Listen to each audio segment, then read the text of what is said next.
Bonjour à tous, nous poursuivons avec la 7e Mishnah, Mishnah Zayin du 9e Pérec. La Mishnah nous enseigne à Barsin va Bardessin. Barsin et Bardessin, ce sont des couvre-lits qui étaient faits de laine. L'un était fin, l'autre était plus épais. De même, Ve'a Dalmatikion.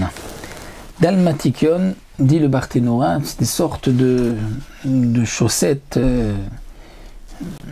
qui étaient assez hautes, et aussi min alot apinon. Min alot apinon, ce sont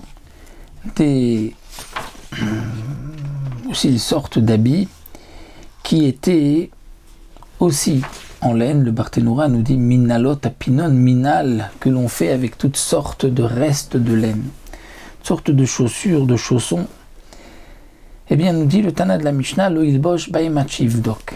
Il sera interdit de les porter, de les mettre, tant qu'on n'a pas vérifié. Peut-être qu'il y a du lin mélangé. Ici, Tanakama pense que souvent, il y avait des mélanges de lin et de laine dans ces habits mentionnés ici, ces couvre-lits, ces chaussettes et ces chaussures de laine. Et donc, c'est pour cela qu'il était important de vérifier qu'il n'y ait pas de lin mélangé. À l'époque, dans les autres habits, on n'avait pas l'habitude de mettre tout le temps du lin et de la laine, et donc il n'était pas nécessaire de vérifier tout habit de laine.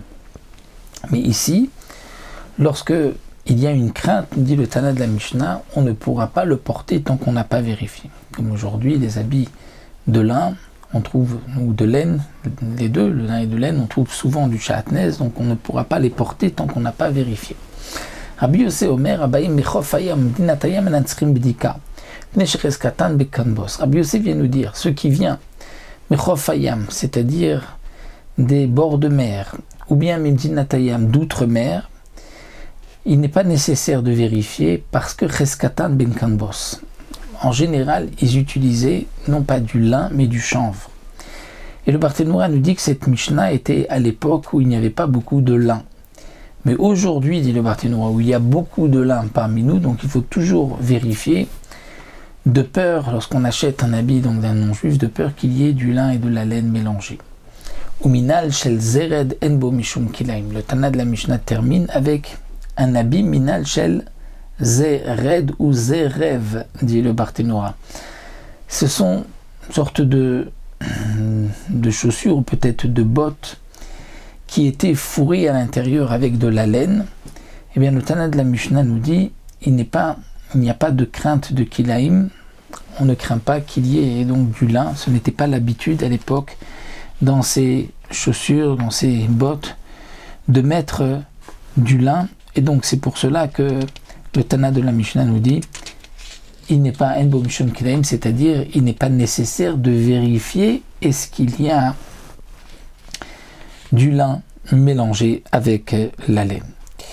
Il y a quand même une petite question sur le lachon de la Mishnah, c'est que si c'est marqué enbo mishum kilaim, ça veut dire que même s'il y a du lin et de la laine, il n'y a pas de problème de kilaim. Sinon, le Tana de la Mishnah aurait dû dire en chayav bdika, il n'est pas nécessaire de vérifier.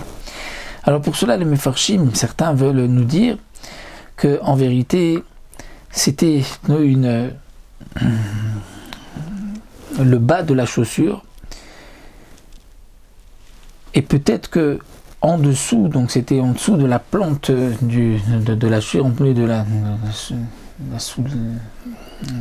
sous du soulier, donc de la semelle plutôt de cette chaussure, où il y avait un mélange, et donc c'est pour cela que ce n'est pas considéré comme une anaat levisha, un profit, et donc il n'y aurait pas d'interdiction de kilaim, même s'il y avait du lin mélangé, donc d'après cette autre explication.